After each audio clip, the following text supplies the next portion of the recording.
Hey, this is Notser, and today we're going to be taking a look at 8.6. It's live on North America. This is the Hindenburg, the Tier 10 German heavy cruiser that received a 0.5-second reload. We're also on Crash Zone Alpha. This is the brand new map in 8.6. I'll talk roughly about what strategy I am trying to employ. I've never seen this map before. And then, on top of all those things to discuss, we are playing in a new lighting engine. And that lighting engine is contributing something to at least this video that wasn't really possible prior to.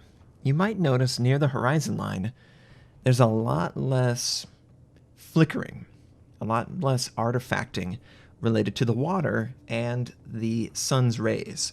If you were to go back and watch a video prior to this one, and if you watch as I view the horizon line, or you yourself have played the game, you might have recognized this sort of artifacting anomaly where it would just flicker a lot. So similar to anti-aliasing as a whole, if it's a seam or a line, it can't hold it very firm, then the edge itself will cause a little bit of flickering from the data not being quite as refined as you would like. That's why you have, obviously, different step up in AA to improve the overall visual fidelity.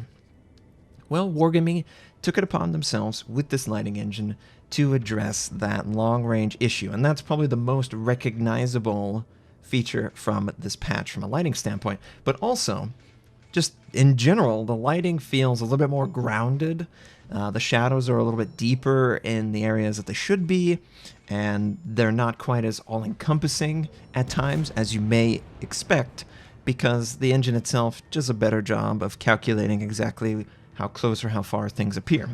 So overall, big A+ from the lighting engine. Now, let's not just talk about the lighting.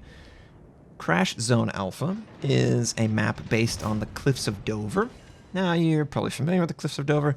Very white, very beautiful. These cliffs, not quite as white, but they provide a useful purpose. And the useful purpose, of course, is firing angles. These angles that are potentially offered, especially from the one I chose, sort of at random I chose this one, it is really powerful. It allows you to set up very close to the objectives. If you're a heavy cruiser like the Salem, the Des Moines, Hindenburg might not be the best choice for this, but I was the only one sailing this way, and it ends up giving me great line of sight, a very tall island that also blocks every incoming torpedo or otherwise. And what the heck just hit us? Something big just hit us from super far away. But regardless, the island system allows for pretty aggressive positioning. And I was like, who the heck just shot the Hinden? Because I took like 25,000. I think it was maybe Yamato or something from the other side. Now, I will say, notice something about this position. And clearly, Wargaming has thought of this position too. There's a giant island in the way. Like the tallest island they could possibly stick right in front of my guns. So I can't punish the Salem the same way I want to. And this is just something that I have to deal with in this position. From the Salem's point of view, he can't really see me all that well either.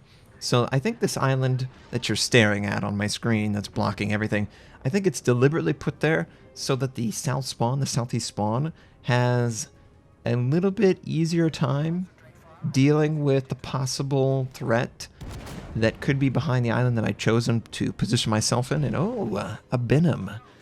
Well, he's going to drop like 1,000,000 torpedoes, so of course I should use my hydroacoustic.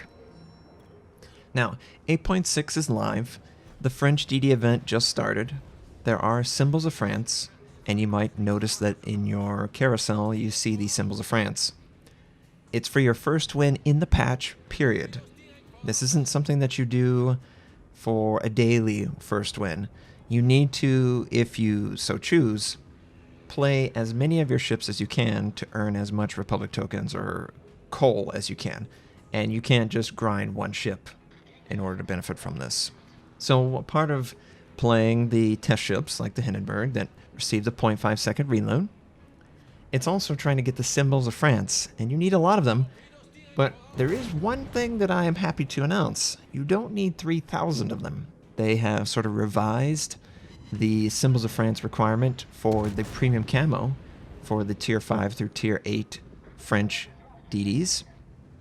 Now you only need a grand total of 1,375 for those camo, and then 1,400 for the 4 bundle that offer you coal. Well, does it offer coal? Yeah, I think it offers coal, credit. Some of them do doubloons, camouflage. It's very lucrative, but those are the 2 options. You don't have to spend 1,600 on the premium camo. It's actually cheaper than the bundle, so that's a nice little change. And oh man, the Benham. I felt like I was done here. Man, I sailed out into a very dangerous position, and I have to watch as my innocent Yamato just gets wiped out. Well, he's not innocent, let's be real. He's trying to kill the enemy. But as my friend, the innocent Yamato, perishes, clearly, you don't want to leave the safety of the islands. There's so many positions for the enemy to take that it is so vulnerable, so dangerous, and I'm just trying desperately to get back into cover. We did help contribute, damaging the Salem, but my best chance of surviving is that island right in front of us, and to do that, I don't want to show too much side, because the Yamato, clearly, but I also want to be mindful of the torpedoes that the Benham is going to send on cooldown, of course, and it looks like we're going to be okay. So we've talked about the lighting engine being a step up, in my opinion, just way less of that weird flickering in the background. And obviously the island position in Crash Zone Alpha, it's unique, it's interesting. I could see a lot of aggressive cruisers and battleships up and near the objectives, with DDs having to provide that sort of open water spotting, because if you have good position, stands to reason that the enemy is going to also have pretty good position as well. And with that in mind, crossfire. There's a lot of crossfire shots that are going to be happening on this map. So you need good DD area control. They need to play the objective right. They have to be spotting. They have to deal with the enemy DD. Because if the enemy DD is allowed to just operate like the Benham is, he can deny the entire center area of the map. Now, make note of what my team's doing, though. They won C handedly. We won A. I mean, not handedly, but we stalled the enemy. And they're pincering the Benham over at B point. There's nowhere he can go. He's going to be spotted, and he's going to die. And this is great for our team. But this is something that I've noticed on Crash Zone at every point. It seems that there's plenty of space, so you don't get bogged down in an island area like Trap or something, where you've got multiple islands that are really congested.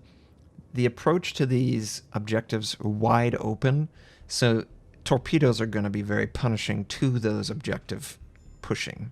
You can't just push into it without Hydro or a DD screening or something, otherwise you're going to lose everything. So, as far as the map and all that stuff, pretty interesting, pretty cool. I'm liking the angle of fire. I'm definitely appreciating the possible torpedo. How's the Hindenburg's 0.5 second reload buff? Well, it's nice. I can't say that I really notice the 0.5 second reload buff. I mean, obviously I do, but I don't notice it in the sense that I want this ship now more than ever. It's the same ship that I've always loved. It's got solid armor, solid guns, solid utility. It's really a jack of all trades. And that means, of course, it's not going to be the best, but it's not the worst either. And it works very well for my taste, my sensibilities. Now, I was being very careful. I don't want my superstructure to be crossing that island so that Yamato can spot me. I'm so close. I'm barely clearing the back guns. You might notice, though, that the other shells from the rear part of the ship are somehow making it through the island. Now, they're not actually doing any damage, but what's happening is they're generated inside of the island, and because of that, they're allowed to continue forward past the island. And ooh, they kill that Yamato. This is the one that could spot me, so I'm backing up too. But because of the way this angling works out, it just so happens that some of my shells start their existence in the island so that they can clear it and hit harmlessly. I mean, it literally does 0 damage on the enemy ship. But it does visually look like it, and he absolutely thinks it does. So maybe Wargaming can refine this island in particular. Maybe there's other islands that cause that, but yeah, Yamato's dead. This island has been great for me. This is probably going to be an ace position for Des Moines, Hindenburg, Salem, any of those ships, Worcester, that love to sort of play in and around an island. They're going to love this particular spot on this map. Honestly, I should have stayed even more in this position than I was in the game. I think I got a little too antsy, showed myself a little too much. But generally in this game, it was very easy to be effective from this position. So just, you know, a little tip for those who may or may not play on Crash Zone Alpha. Keep an eye out for this island, and there is an island on the southern spawn around A Point that provides basically the same thing. That will probably be a location that some cruiser or battleship will use against you or for your team.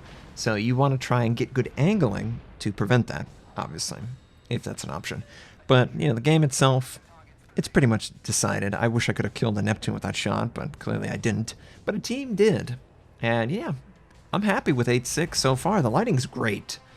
Every map should look different beyond the long-range anti-aliasing adjustment.